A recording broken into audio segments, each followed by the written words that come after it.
TNPSC general தமிழில் இலக்கண பகுதி ஃபஸ்ட்டு கிளாஸ் நம்ம பார்க்க போகிறோம். ஸோ இலக்கணம் எதுக்கு படிக்கணும், கண்டிப்பாக தேவையா? இலக்கணம் இல்லாமல் எந்த ஒரு விஷயத்தையும் தமிழில் கற்றுக்க முடியாதா அப்படின்னா கண்டிப்பாக முடியாது. ஸோ இலக்கணம் அப்படிங்கிறது ஒரு ரூல் புக் மாதிரி, அதில் நிறைய விதிகள் இருக்கும். அந்த விதிகளை எல்லாத்தையும் நம்ம ஃபாலோ பண்ணோம் அப்படின்னா எந்த ஒரு எழுத்து பிழையும் இல்லாமல் பேசுகிறதுக்கு கூட நமக்கு உதவி பண்ணும்.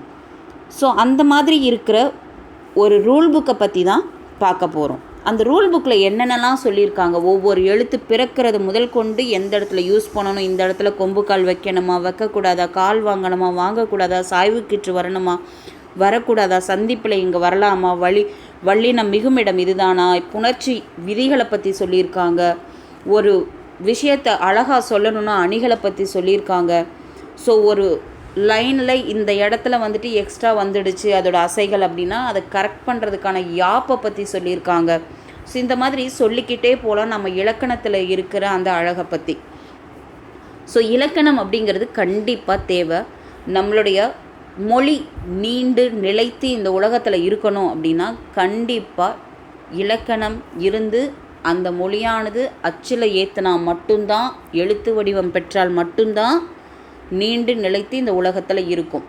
ஸோ அந்த மாதிரி இந்த உலகத்தில் இருக்க வெகு சில மொழிகளில் தமிழ் மொழியான செம்மொழியான பைந்தமிழும் ஒன்று. ஸோ ரொம்ப பிழையின்றி பேசுகிறதுக்காகவும் பிழையின்றி எழுதணும் அப்படின்னா கண்டிப்பாக இலக்கணத்தோட அவசியம் நம்ம தெரிஞ்சே வச்சுருக்கணும். ஸோ நீடித்து நிலைத்திருக்கிறதுக்கு எதுக்கு அவசியம், பின்னால் வர சந்ததியினர் அப்போ தான் அந்த எழுத்தில் அச்சில் ஏற்றின புத்தகங்களை, இப்போ நம்ம பாரதியார் எப்போ இருந்தார் அவரோட புத்தகங்களை படிக்கிறோம்.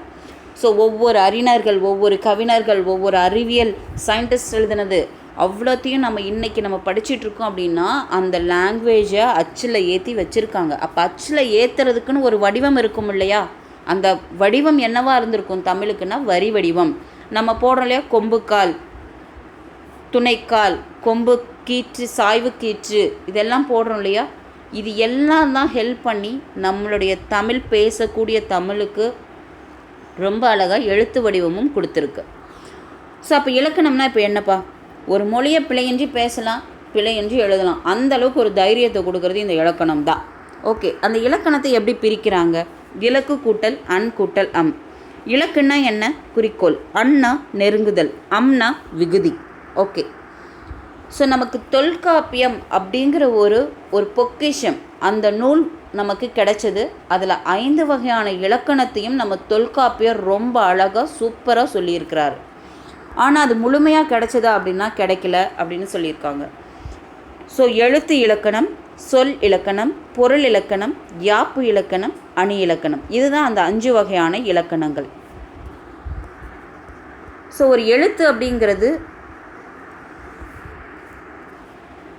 எப்படி இருக்கும், அதுக்கு என்ன தேவை அப்படின்னா 2 விஷயங்க. ஒன்று ஒளி வடிவம் இருக்கணும், அதுக்கு வரி வடிவம் இருக்கணும். இப்போ பேசுகிறோம் அப்படின்னா அது வந்துட்டு எப்படி இருக்கும், ஒளி வடிவம் மட்டும்தான் இருக்கும், சவுண்டு மட்டும்தான் கேட்கும். அதை அச்சில் ஏற்ற முடியுமா அந்த சவுண்டை வச்சு, கண்டிப்பாக முடியாது. அப்போது அதை வரி வடிவமாக என்ன பண்ணணும், எழுதணும். அப்போ ஒரு எழுத்தை உருவாக்கணும் அப்படின்னா அதை வந்துட்டு ஒளி வடிவமும் சேர்ந்துருக்கணும், வரி வடிவமும் சேர்ந்துருக்கணும். இப்போ ஆணி எழுதுகிறோம், எழுதி மட்டும் வச்சா போதுமா, அதுக்கு ஒரு சவுண்ட் இருக்கணும், இப்படி தான் ப்ரொனவுன்ஸ் பண்ணணும் அப்படின்னு சொல்லி இப்படி பண்ணினா மட்டும்தான் அந்த சவுண்டு வரும் அப்படிங்கிற ஒரு ரூல் இருக்கும். இப்போ ஆன்னா வாயை திறந்தோன்னா ஆ ஆ. ஸோ அந்த ஆங்கிறது குட்டியாக இருக்குது, ஆங்கிறது பெருசாக இருக்குது. அப்போ ஏன் அது சின்ன ஒளி வந்துட்டு கம்மியாக இருக்குது, இது ஒளி ஏன் நீண்டு இருக்குது, அதுக்கும் ரூல் புக்கில் நமக்கு ரூல்ஸ் கொடுத்துருக்காங்க. இதனால தான் அந்த ஒவ்வொரு எழுத்துக்களும் எப்படி இருக்குது அப்படின்னு சொல்லிட்டு. ஸோ அப்போ எழுத்துன்னா என்ன, ஒளி வடிவமும் இருக்கணும், வரி வடிவமும் இருக்கணும். ஸோ உயிரெழுத்துக்கள். ஸோ உயிரெழுத்துக்கள் மொத்தம் தமிழில் எத்தனை அப்படின்னு கேட்டோம்னா டக்குன்னு கண்ணை மூடிட்டு சொல்லிவிடுவோம் 12 அப்படின்னு சொல்லிட்டு. ஏன் அதுக்கு உயிரெழுத்துக்கள்னு பேர் வச்சுருக்காங்க? உயிர் அப்படின்னா ரொம்ப சிம்பிளாக புரிஞ்சுக்கலாம். ஒரு மனுஷன் உயிர் வாழணும் அப்படின்னா என்ன தேவை, காற்று தேவை, ஆக்சிஜன். அந்த காற்று வந்துட்டு இயல்பாக வெளிப்படும் போது இந்த 12 எழுத்துக்களும் பிறக்குமா. அப்போ எப்போல்லாம் நம்ம வந்துட்டு அந்த இயல்பாக வந்துட்டு நம்ம இந்த காற்று வெளிப்படும் அப்படின்னா 3 விஷயத்தால் அது வெளிப்படும். ஒன்று வாயை திறக்கிறதுனால, உதடுகளை விரிப்பதனால, உதடுகளை குவிப்பதனால. சொல்லி பாருங்களேன். ஆ அப்படிங்கிறது வாயை திறப்பதால் ஆ. இ உதடுகளை விரிப்பதால் ஐ உதடுகளை விரிப்பதால் ஏ உதடுகளை விரிப்பதால் ஊ ஔ ஊ இதெல்லாம் உதடுகளை குவிப்பதால். நம்ம சிம்பிளாக வாயை திறக்கிறோம், விரிக்கிறோம், குவிக்கிறோம். ஆனால் ஒரு சவுண்டு வருது. அந்த மாதிரி வர சவுண்ட்ஸ்க்கு பேர் தான் உயிர் எழுத்துக்கள். காற்று வந்து நம்ம மனிதனுக்கு பிரதானம். அந்த பிரதானமான காற்றை கொண்டு பிறக்கக்கூடிய இந்த எழுத்துக்கள் ஆதலால் இதற்கு உயிரெழுத்துக்கள் என்று பெயர். ஸோ மொத்தம் எத்தனை எழுத்துக்கள் இருக்குது? ஆ முதல் அவ்வரை 12 எழுத்துக்கள். இதுக்கு ஆர்டர் கண்டிப்பாக தெரிஞ்சிருக்கணும், மறந்துடாதீங்க. நமக்கு அகர வரிசைக்கு ரொம்ப ரொம்ப முக்கியம். ஓகேவா? அ ஆ இ ஈ உ ஊ எ ஏ ஐ ஓ ஓ ஔ ஆகிய 12 எழுத்துக்கள். ஓகே, இதை ஒலிக்கும் பொழுது அதை வச்சு ரெண்டாக பிரிச்சுருக்காங்க.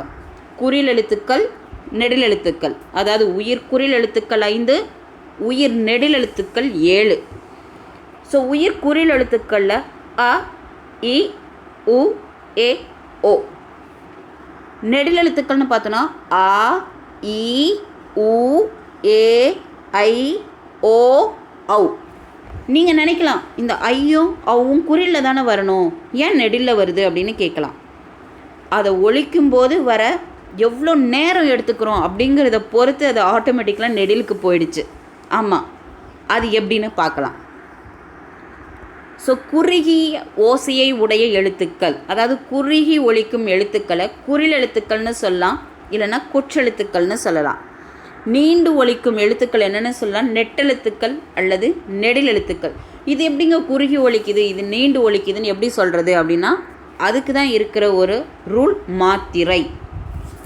இந்த மாத்திரை அப்படிங்கிறது ஒன்றும் கிடையாது, எழுத்துக்கள் ஒலிக்கப்படும் கால அளவுக்கு தான் மாத்திரைன்னு சொல்கிறோம். நம்ம இயல்பாக கண்ணிமைப்பதற்காகும் நேரமும் நம்மளுடைய பெருவிரலும் நடுவிரலும் சேர்ந்து கை நொடிப்பதற்கு ஆகும் நேரமும் தான் என்னென்னா ஒரு மாத்திரை அப்படின்னு சொல்கிறோம். நம்ம ஸ்லோவாக க்ளோஸ் பண்ணிலாம் ஓப்பன் பண்ணக்கூடாது. நார்மலாக நம்ம இயல்பாக இருக்கும்போது எப்போ வந்து கண் இமைச்சு மூடுதோ திறக்குதோ அந்த விஷயத்துக்கு தான் ஒரு மாத்திரைன்னு சொல்கிறோம். ஸோ அதை பொறுத்து தான் இந்த குறில் நெடில் அப்படின்னு சொல்கிறோம். இப்போ சொல்லி பாருங்களேன். உடனே டக்குன்னு அவ்வளோதான். ஆ அப்படின்னா நம்ம ஒரு சொடக்கு போட்டு முடிச்சிருவோம், கண் இமைச்சு முடிச்சிருவோம். அதை தாண்டி அந்த ஒரு மாத்திரை தாண்டி போகுது. ஸோ ஐயும் அதே மாதிரி தான், நம்ம சொல்லும்போது சவுண்டு குறுகி வர மாதிரி இருக்கும், ஆனால் அது ஒழிச்சு முடிக்கிறதுக்காகும் நேரம் என்னது அதிகமாக எடுத்துக்குது. அதே மாதிரி தான் உவ் அது முடியும் போது அதோட நேர அளவு அதிகமாக எடுத்துக்கொள்ளுது குறில் எழுத்துக்களை விட. அதனால தான் ஐயும் அவ்வும் நெடில் எழுத்துக்களில் சேர்ந்துருக்கு. ஸோ இப்போ மொத்தம் எத்தனை குறில் எழுத்துக்கள்னு நம்ம கேட்டால் சொல்லணும் 5, நெடில் எழுத்துக்கள் 7. ஸோ ஐ ஔ. ஏன் இந்த ஐ பக்கத்தில் ப்ராக்கெட்டில் ஈ போட்டிருக்குன்னா அதுக்கு இனமான எழுத்து என்ன அப்படின்னா ஈ. இது ஏன் அப்புறம் படிக்கலாம். ஐக்கு இனமான எழுத்து என்னது? ஈ. ஏன்னா சவுண்டு பாருங்களேன், ஐ முடியும் போது ஈ சவுண்டு வரும். அதே மாதிரி ஔ சொல்லி பாருங்களேன், ஔ ஊ சவுண்டு. அதனால் அதுக்கு இனமான எழுத்தை போட்டு வச்சுருக்கோம். அது ஏன் அப்படிங்கிறது பின்னால் வரும் பாடங்களில் பார்க்கலாம். ஸோ இப்போ மாத்திரை நம்மளே சொல்லிடலாம் தானே. ஸோ குறில் எழுத்துனா டக்குன்னு முடிஞ்சிருது ஒரு மாத்திரை, நெடில் எழுத்துனா 2 மாத்திரை, மெய் எழுத்து சொல்லுவேன் இக்கு. ஸோ அந்த குறிலை விட கம்மி, அந்த கண் இமைச்சு முடிக்கிறதுக்குள்ளாரையும் அந்த எழுத்து முடிஞ்சிடும். அதனால அரை மாத்திரை. ஆயுத எழுத்து இருக்கிறது நமக்கு ஒன்று தான் அக்கண்ணா. ஸோ அதுக்கும் அரை மாத்திரை. ஓகேவா? ஸோ மாத்திரைனா என்ன? எழுத்துக்கள் ஒலிக்கப்படும் கால அளவு நம்ம இயல்பாக கண் இமைப்பதற்கும் கை நொடிப்பதற்கும் எடுத்துக்கொள்ளும் அளவு. ஸோ குறில் எழுத்துக்கு எத்தனை மாத்திரை? ஒரு மாத்திரை. நெடில் எழுத்துக்கு 2 மாத்திரை, மெய் எழுத்துக்கு அரை மாத்திரை, ஆயுத எழுத்துக்கு அரை மாத்திரை. அவ்வளோதான், சிம்பிள். ஸோ உயிரெழுத்துக்களை இப்போ பார்த்துட்டோம். உயிரெழுத்துக்களை மறுபடியும் ஒரு தடவை ரிவைன் மட்டும் பண்ணிடலாம். உயிரெழுத்துக்களை எத்தனை? 12. அது எதை பிரதானமாக கொண்டு பிறக்குது? காற்றை பிரதானமாக கொண்டு பிறக்குது. ஸோ எந்தெந்த மாதிரி மெத்தடில் அது பிறக்குது? வாயை திறப்பதால், உதடுகளை விரிப்பதால், உதடுகளை குவிப்பதால். உயிர் குறில் எழுத்துக்கள் எத்தனை? 5. உயிர் நெடில் எழுத்துக்கள் எத்தனை? 7. குறில் எழுத்துக்களில் எது வராது? ஐயும் அவும் வராது. அந்த ஐயும் அவும் எங்கே சேர்ந்துருக்கும்? நெடில் எழுத்துக்கள். எதை பேஸ் பண்ணி சேர்ந்துருக்கும்? நம்ம ஒலிக்கிற சவுண்டு மாத்திரையின் அளவை வச்சு சேர்ந்துருக்கும். ஸோ குறில் எழுத்துக்கு எத்தனை மாத்திரை? ஒரு மாத்திரை. நெடில் 2. ஆயுத எழுத்துக்கும் மெய் எழுத்துக்கும் அரை மாத்திரை. ஓகே, இப்போ மெய் எழுத்து அப்படின்னா என்னன்னு பார்க்கலாம். ஸோ மெயினா என்னது? எப்படி உயிர்னா நம்மளோட காற்று அவசியம் உடம்புக்கு, அந்த மாதிரி மெயினாக நம்ம உடம்பு. ஆமாவா? ஸோ அப்போ உடம்பில் இருக்க நம்ம உடல் அசைவுகளின் ஆற்றலால் இந்த எழுத்துக்கள் பிறக்கும். இது காற்றுனாலெல்லாம் பிறக்காது. நம்ம உடலில் இருக்க ஒவ்வொரு பார்ட்ஸோட இயக்கத்தினால வந்துட்டு என்னாகும், இந்த எழுத்துக்கள் பிறக்கும். அதனால தான் இது மெய் எழுத்துக்கள்னு சொல்கிறோம். மொத்த மெய் எழுத்துக்கள் 18, இக்கு முதல் இன் வரை.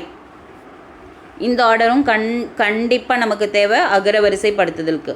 இக்கு, இங்கு, இச்சு, இஞ்சு, இட்டு, இன்னு, இத்து, இன்னு, இப்பு, இம்மு, இரு, இல்லு, இவ்வு, இள்ளு, இல்லு, இரு, இன்னு. இன்னுமே நீங்கள் சொல்லும்போது ஒவ்வொரு ரா, இந்த சின்ன ரா, பெரிய நா, சின்னனா அந்த மாதிரிலாம் சொல்லாதீங்க. ஏன்னா நம்ம தமிழ் இலக்கணம் படிச்சுட்ருக்கோம். ஸோ மெய்யெழுத்துக்களை 3ஆக பிரிக்கிறோம். அது பிறக்கும் இடத்தை கொண்டு. ஸோ வன்மையாக ஒலிப்பதனால் வல்லின எழுத்துக்கள், மென்மையாக ஒலிப்பதால் மெல்லின எழுத்துக்கள். வன்மையாகவும் இல்லாமல் மென்மையாகவும் இல்லாமல் ஒரு இடைப்பட்ட இடத்துலேருந்து பிறக்கிறதுனால அதுக்கு பேர் இடையின எழுத்துக்கள்னு சொல்லி பிரிச்சிருக்காங்க. ஸோ வல்லின எழுத்துக்கள் அப்படின்னு பார்த்தோன்னா 6 கசட தப்பரல மெய்யெழுத்துக்கள். மெல்லினம் ஞனன்னு நம்ம சொல்லும் போதே பாருங்களேன். வல்லினம் கசட தப்பர கா எங்கேருந்து பிறக்குது, மார்பில் ஒரு அதிர்வு கேட்குதா. ஸோ அப்போது வன்மையாக பிறக்குது. ஸோ 6 எழுத்துக்கள். மெல்லினம் பாருங்களேன், மூக்கிலேருந்து வரும். ஸோ நம்ம இது எல்லாமே பாருங்களேன் இடத்தை வச்சு தான் பிறக்குது, எந்த ஒரு காற்றை வச்சு கிடையாது. நல்லா பாருங்கள், வல்லினம் நான் சொன்னேன் மார்பில் இருக்கிற அசைவை வச்சு. மெல்லினம் ஞனன நமன மூக்கு. இடையினம் பார்த்திங்க அப்படின்னா நம்மளுடைய கழுத்து கண்டம் எரள வளழ. ஓகேவா.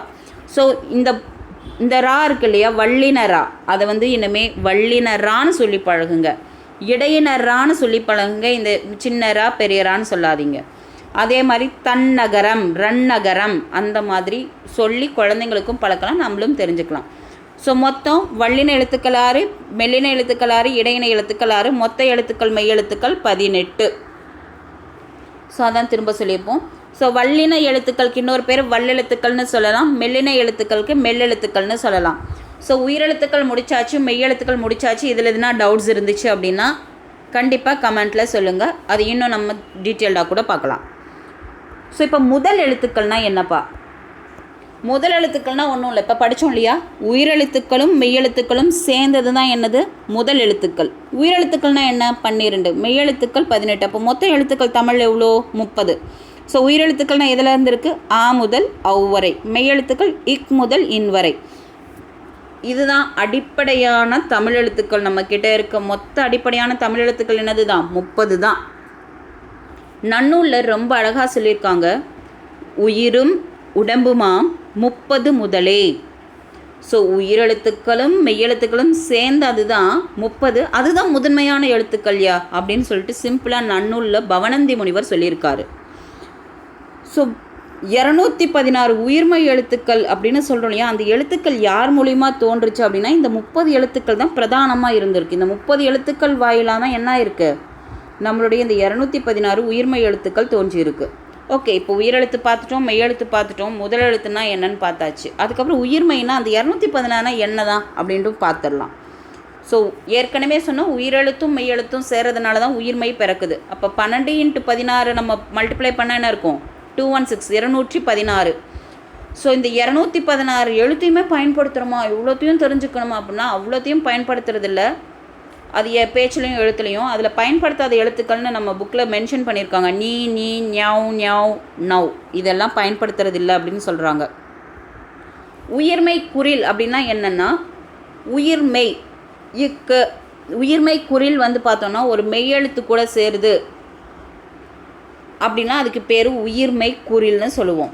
ஸோ உயிர்மை குறில், உயிர் குறில் எழுத்துக்கள் எத்தனை 5 நம்ம பார்த்தோம் இல்லையா, ஆ, இ, உ, ஏ, ஓ அந்த 5 எழுத்துக்கள். மெய் எழுத்துக்கள் 18, இக்கு முதல் எண் வரை. மல்டிப்ளை பண்ணால் எத்தனை 90 எழுத்துக்கள். அதுதான் உயிர்மை குறில். இதை கூட கேட்கலாம் ஒரு 1 வேர்ட் ஆன்சராக. உயிர்மை குறில், தமிழில் உள்ள உயிர்மை குறில் எழுத்துக்களின் எண்ணிக்கை 90. உயிர்மை நெடில், நெடில் எழுத்துக்கள் எத்தனை 7. அ, இ, உ, ஏ அப்படின்னு நம்ம வந்துட்டு கவுண்ட் பண்ணிடக்கூடாது. உயிர்மை நெடில்னா நம்ம ஏற்கனவே படிச்சிருக்கோம் 7 எழுத்துக்கள். ஆ, இ, உ, ஏ, ஐ, ஓ, ஔ. 7 × 18 வந்து என்னது மெய்யெழுத்துக்கள். ஸோ மல்டிப்ளை பண்ணால் 126 இருக்கும். இப்போ 90யும் 216யும் ஆட் பண்ணி பாருங்கள், 216 216 எழுத்துக்கள் வந்துருச்சா? ஸோ அப்போ உயிர்மெய்னா எப்படி இருக்கும்? இங்கே பாருங்களேன், ஒரு மெய்யெழுத்து இக்கு, ஊங்கிறது ஒரு குறில் எழுத்து. அப்போ இது உயிர்மெய் குறில் எழுத்து தோன்ற காரணமாக இருக்கும். இக்கும் ஊவும் சேர்ந்தால் என்ன ஆகிடுது? கூ அப்படிங்கிற எழுத்து பிறக்குது. இது நெடில் எழுத்து இக்கு வந்து ஒரு மெய்யெழுத்து. இக்கும் ஒரு நெடில் உயிரெழுத்தும் சேர்ந்து என்ன பிறக்குது? உயிர்மெய் நெடில் பிறக்குது, கீ. ஸோ உயிர்மெய் நெடில் இப்படி தான் பிறக்குது. ஸோ சிம்பிளாக இப்போ சொல்லுவோமா? ஸோ உயிரெழுத்துக்கள் எத்தனை? 12, மெய்யெழுத்துக்கள் 18, உயிர்மெய் எழுத்துக்கள் 216, உயிர்மெய் குரல் எழுத்துக்கள் 90, உயிர்மெய் நெடில் எழுத்துக்கள் 126. கடைசியாக நம்ம தலைவனை பார்ப்போம். ஆயுத எழுத்து. இது ஆயுத எழுத்துன்னு தயவு செஞ்சு சொல்லாதீங்க, ஆயுத எழுத்து தான். ஏன் இதுக்கு பேர் ஆயுத எழுத்து? ஆயுதத்தை தாங்கி ஒரு வீரன் போர்க்களத்தில் போர் புரியும் போது அவனோட ஒரு கையில் வாளும் இன்னொரு கையில் கேடயத்தையும் வச்சு தான் போர் புரிவான். அந்த கேடயத்தில் என்ன இருக்கும் அப்படின்னா 3 புள்ளிகளை இருக்கும். கீழே ஒரு புள்ளியும் மேலே 2 புள்ளியும் இருக்கும். ஸோ அதுக்கு பேர் தான் கேடயம்னு சொல்லுவாங்க. அந்த போர் கேடயத்தின் வடிவில் இந்த புள்ளிகள் இருக்குது அப்படிங்கிறதுனால தான் இதுக்கு பேர் ஆயுத எழுத்து. இதுவும் எங்கேருந்து பிறக்கும்னா தலையிலிருந்து, சிரசிலிருந்து இந்த எழுத்துக்கள் பிறக்கும். இந்த பிறத்தல் பற்றி டீட்டெயில்டாக நம்ம பார்க்க போகிறோம் வரும் பாடங்கள். அதனால தான் இந்த இடத்துல உங்களுக்கு அவ்வளோக்கா சொல்லலை, புரிஞ்சுக்கிட்டால் போதுங்கிற மாதிரி சொல்லியிருக்கோம். எத்தனை புள்ளிகள் இருக்குது டக்குன்னு சொல்லிடுவீங்க? 3 புள்ளிகள். இவன் தனியாகவே தான் இருப்பான். யார் கூடயாச்சும் அதாவது தனியாகவே தான்னா எந்த ஒரு எழுத்தாச்சும் ஹெல்ப் பண்ணால் மட்டும்தான் இவன் சவுண்டுக்கு வந்துட்டு அதுக்கான மீனிங்கும் வரும் பாவம். அதனால் இவனுக்கு பேர் தனிநிலை அப்படின்னு சொல்லலாம். இவன் வந்து தானாகவும் மெய்யெழுத்து சேர்ந்துலாம் இவன் என்ன பண்ண மாட்டான், சவுண்டு கொடுக்க மாட்டான், அமைதியாகவே தான் இருப்பான். ஆனால் அதுவே வந்துட்டு மற்ற எழுத்து கூட சேர்ந்தான் அப்படின்னா அதோட சவுண்ட் வரும். சொற்களில் எப்படி தான் வருவான் இவன்? கண்டிப்பாக ஃபஸ்ட் எழுத்து ஒரு குற்றெழுத்து, அதாவது குறில் எழுத்தாக இருக்கும். நடுவில் இவன் வருவான். கடைசி எழுத்து என்னவாக இருக்கும்னா வள்ளின எழுத்தாக இருக்கும். அதுவும் எஸ்பெஷலி வள்ளின உகரமாக இருக்கும். அது ஏன் உகரம் அப்படின்லாம் சொல்கிறோங்கிறத பின்னால் பார்க்கலாம் அந்த சாரியை பற்றி. ஸோ சொற்களில் முதல்ல வந்துட்டு என்ன வரும்? ஒரு குறில் எழுத்து, நடுவில் அக்கன்னா வரும், அதுக்கடுத்து வள்ளின உயிர்மை எழுத்து வரும். அது உகரமாகத்தான் இருக்கும். எக்ஸாம்பிள் பார்த்தா உங்களுக்கு இன்னும் தெளிவாக புரியும். அஃது பாருங்களேன், ஆ அப்படிங்கிறது ஒரு குறில் எழுத்தா, அக்கன்னா வந்துடுச்சா. தூங்கிறது என்னது? தான் வந்து கசட தப்பற வள்ளின எழுத்தா. தூங்கிறது உகரம் வந்துடுச்சா, வள்ளின உயிர்மை. ஸோ இதுக்கு வேறு பெயர்கள் என்னென்னு சொல்லுவாங்கன்னா அக்கேனம், தனிநிலை, முப்பார்புள்ளி, முப்புள்ளி அப்படின்னு சொல்லுவாங்க. இதுக்குன்னு ஒரு ஸ்பெஷலாக நுட்பமான ஒலிப்பு முறைக்கு அக் அப்படிங்கிறது ஒரு ஸ்பெஷலான ஒரு சவுண்டு. ஸோ ஆயுத எழுத்துனா என்ன அப்படின்னா இது தனித்து இயங்காது. சொற்களில் மொழிக்கு முதல்ல வரும்போது கண்டிப்பாக ஒரு குற்றெழுத்தை தொடர்ந்தும் அதுக்கப்புறமா முடிகிற எழுத்து என்னவாக இருக்கும்? வள்ளின உகரமாக இருக்கும். இதுக்கு 3 பேர் முப்புள்ளி, முப்பார்புள்ளி, அக்கேனம், தனிநிலை அப்படிங்கிறதுலாம் இருக்குது.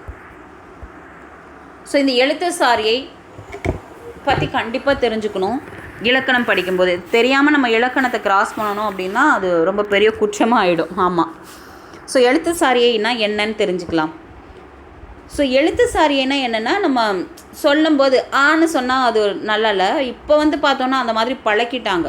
ஆனால் இதுக்கு முன்னாலெல்லாம் பார்த்தோன்னா அந்த மாதிரி தான் அதோட சாரியை சேர்த்து சொல்கிறது தான் வழக்கமாக இருந்துச்சு.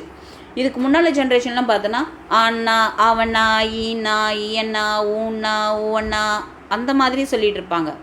அதுக்கு முன்னால் காலத்தில் பார்த்தோன்னா அகரம், ஆகாரம், இகரம், ஈகாரம், உகரம், ஊகாரம் அப்படிங்கிற மாதிரி சொன்னாங்க.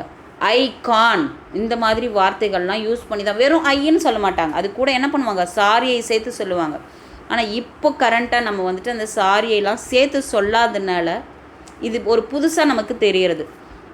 ஸோ இன்னு இப்போ சொல்லிகிட்ருக்கோம். ஸோ ஃபஸ்ட்டு என்ன சொன்னாங்க? கரம், காரம், கான் அப்படிங்கிறத வந்துட்டு சேர்த்து சொன்னாங்க அந்த உயிரெழுத்துக்கள் கூட, மெய்யெழுத்துக்கள் கூட. அதுக்கப்புறம் அவண்ணா, ஈயண்ணா அந்த மாதிரி சொல்லிகிட்டு இருந்தாங்க. இப்போ வந்து எதுவும் சொல்கிறதில்ல. அதனால இதை டீட்டெயில்டாக கொஞ்சம் பார்க்கலாம். ரொம்ப முக்கியமான ஒரு பகுதியும் கூட.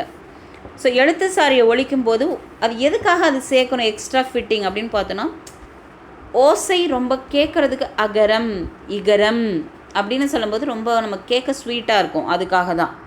ஸோ என்னென்ன அந்த மாதிரி எழுத்து சாரியை இருக்குது அப்படின்னா கரம், காரம், கான், இதுதான் 3. ஸோ உயிர் குறிலுக்கு இந்த மாதிரி தான் நம்ம யூஸ் பண்ணுவோம்.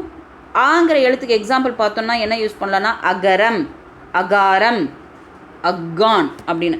ஆனால் இப்போலாம் பார்த்தோன்னா அகரம், அந்த கரம் மட்டும்தான் யூஸ் பண்ணுறோம். காரம் வந்து நெடிலுக்குனே அப்படின்னு விட்டாச்சு. உயிர் நெடில் அப்படின்னா காரம். இங்கே பாருங்களேன். ஆனால் ஐயும் அவ்வும் பார்த்தோன்னா கம்பல்சரி அதுக்கு காரமும் வரும் சாரியை, காண்கிற சாரியையும் வரும். ஐ அவ் மட்டும். ஐ ஆ பார்த்திங்கன்னா நெடில் ஆக்கு ஆகாரம்னு மட்டும்தான் சொல்லுவோம். அதில் வந்துட்டு ஆகான் அப்படின்னு வராது. ஆனால் ஐயுக்கும் அவுக்கும் என்ன வருது, 2 சாரியையுமே வரும். ஐகாரம் ஐகான், ஔகாரம் ஔகான். சிம்பிளாக சொல்லணும் அப்படின்னா நீங்கள் ஈஸியாக ஞாபகம் வச்சுக்கலாம். குறில் எழுத்துக்கள்னால் கரம், நெடில் எழுத்துக்கள்னால் காரம். ஓகேவா? ஸோ அந்த நெடில் எழுத்துக்களில் 2க்கு மட்டும்தான் கான் வரும், அதாவது ஐயுக்கும் அவுக்கும். குறில் எழுத்துக்களில் கானும் வரும் அப்படின்னு ஞாபகம் வச்சுக்கோங்க, காரமும் வரும் ஞாபகம் வச்சுக்கோங்க. ஸோ மெய் எழுத்துக்கு கண்டிப்பாக கரம் தான் வரும். இக் கூட்டல் அகரம். இந்த இடத்துல அகரம்னாவே நீங்கள் என்னன்னு சொல்லணும், ஆங்கிற எழுத்தை மென்ஷன் பண்ணுறாங்க. அப்போ இக்குங்கிறது ஒரு மெய் எழுத்து, ஆங்கிறது உயிர் குறில். அப்போ இது என்ன எழுத்தாக நமக்கு கிடைக்கும், உயிர்மெய் குறில் எழுத்து கிடைக்கும். இக்கு கூட்டல் ஆ கா, காங்கிறது என்னது உயிர்மெய் குறில். ஸோ அப்போ அது என்னென்னு சொல்லலாம், ககரம், பகரம், சகரம். ஸோ அப்போ இன்னுமே வந்துட்டு நான் சொல்லும் போது இலக்கண பகுதி நம்ம படிக்கும்போது ககர வார்த்தை, இன்னும் வந்துட்டு மகர வார்த்தை அப்படின்னா அந்த இடத்துல நீங்கள் ஈஸியாக புரிஞ்சுக்கணும், இது வந்து ஒரு குறில் எழுத்து தான் அப்படின்னு சொல்லி ஒரு சாரியை அப்படிங்கிறது நமக்கு தெரியணும். ஸோ இன்றைக்கி படித்ததை ஒரு ரீகேப் மட்டும் பார்த்துக்கலாம். ஸோ இலக்கணம் அப்படிங்கிறதுனா ஒரு மொழியின்றி பேசுறதுக்காகவும் எழுதுறதுக்காகவும் நம்ம யூஸ் பண்ணுறோம். மொத்தம் 5 வகையான இலக்கணங்கள் இருக்குது. அதை சொன்னவர் நம்ம தொல்காப்பியங்கிற ஒரு இலக்கணத்தில். ஸோ எழுத்துக்களை 3ஆக பிரிக்கிறாங்க, அதாவது உயிரெழுத்துக்கள் மெய்யெழுத்துக்கள்னு பிரிக்கிறாங்க.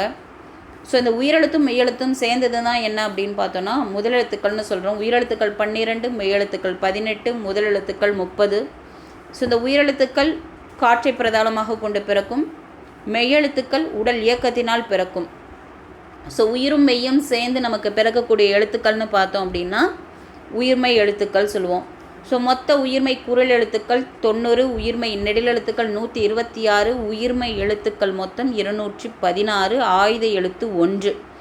ஸோ இது எல்லாத்தையும் கூட்டினோன்னா எத்தனைன்னு கமெண்ட் பண்ணுங்கள் டீட்டெயில்டாக, எத்தனை எழுத்து வருது, அப்போ மொத்த தமிழ் எழுத்துக்கள் எத்தனை அப்படிங்கிறத சொல்லுங்கள். ஓகேவா? ஸோ தெளிவாக பார்த்துருக்கோம். குரல் எழுத்து எத்தனை, நெடில் எழுத்து எத்தனை, உயிர்மெய் குரல், இது எல்லாமே பார்த்துருக்கோம் இல்லையா? அதை வச்சு சொல்லுங்கள். ஸோ அதுக்கப்புறம் இன்றைக்கி ஒரு பியூட்டிஃபுல்லாக இன்னொன்று என்ன பார்த்தோம் அப்படின்னா மாத்திரையை பற்றி ரொம்ப தெளிவாக பார்த்துருக்கோம். ஸோ குறில் எழுத்துக்கு எத்தனை மாத்திரை, 1, நெடில் எழுத்துக்கு 2, மெய்யெழுத்தும் ஆயுத எழுத்துக்கும் 1 அப்படின்னு பார்த்துருக்கோம். இது இல்லாமல் நம்ம வந்துட்டு இது படிப்போம் இல்லையா, குற்றியலுகரம்னு சார்பெழுத்துக்கள் படிக்கும்போது அதில் வந்துட்டு இப்போது ஐங்கிறதுக்கு ஏற்கனவே என்ன, அது ஒரு நெடில் எழுத்து, அதுக்கு 2 மாத்திரை இருக்கும். ஆனால் அந்த எழுத்துக்கு போகும்போது அது குறுகி ஒழிக்கும் போது அது 1 மாத்திரையாக ஒழிக்கும். அது 1.5 மாத்திரையாக எங்கே இருக்கும், 1 மாத்திரையாக இருக்குமா, இல்லை இருக்காதா, இல்லை வந்துட்டு அதே 2 மாத்திரையாக தான் இருக்குமா அப்படிங்கிறதெல்லாம் நம்ம சார்பெழுத்துக்களில் படிப்போம். அப்போ ஒவ்வொரு இதுலேயும் அதில் வரதையும் நம்ம ஞாபகம் வச்சுக்கணும். அது தனியாக நம்ம லிஸ்ட்டு போட்டு எழுதி வச்சுக்கிட்டோம்னா தான் டிஎன்பிசி எக்ஸாமுக்கு அப்போது நம்ம டக்குன்னு ஈஸியாக ஞாபகம் வச்சுக்கலாம். கண்டிப்பாக இலக்கணம் ரொம்ப ரொம்ப ஈஸி. இதை படித்தோம் அப்படின்னா டிஎன்பிசியில் இருக்க மாற்றிருக்கிற இந்த சிலபஸை நம்ம ஈஸியாக ஹேண்டில் பண்ணிடலாம். உட்காந்து மனப்பாடம் பண்ணாதீங்க. இப்போ நம்ம படிச்சிருக்கிறது எல்லாமே புக்கில் இருக்கிற அந்த இதை தான் அப்படியே கன்சைஸ் பண்ணி உங்களுக்கு கொடுத்துருக்கேன். ஒரு நோட் போட்டு எழுதிட்டு வந்துக்கோங்க. இது பார்த்தோன்னா நம்ம 2005 எடிஷனும் சேர்த்து தான் கொடுத்துருக்கேன். அதில் தான் இந்த சாரியை கான்செப்ட்ஸ்லாம் இருக்குது, டீட்டெயிலாக கொடுத்துருக்காங்க 2005 எடிஷனில். மற்றது பழைய தமிழ் புக்கு புது தமிழ் புக்கும் சேர்த்து தான் இது நோட்ஸ் எடுத்து நம்ம கொடுத்துருக்கோம். அதனால் இதை மட்டும் நீங்கள் படிச்சினா போதும். புக் எடுத்து பழைய தமிழ் புக்கு படிக்கிறதா புதுசு அப்படிங்க கன்ஃபியூஸ் ஆக வேணாம். இதை மட்டும் ஃபாலோ பண்ணிங்கன்னா போதும். இதில்னா டவுட்ஸ் இருந்துச்சு அப்படின்னா கமெண்ட் பண்ணுங்கள். கண்டிப்பாக உங்களோட கமெண்ட்டுக்கான அந்த பதில் எதனா டவுட்ஸ் இருந்துச்சுன்னா கிளாரிஃபை பண்ணி நான் கொடுக்குறேன். நான் நெக்ஸ்ட் வீடியோவில் பார்க்கும்போது கூட நான் சொல்கிறேன். Thank you, stay tune, all the best.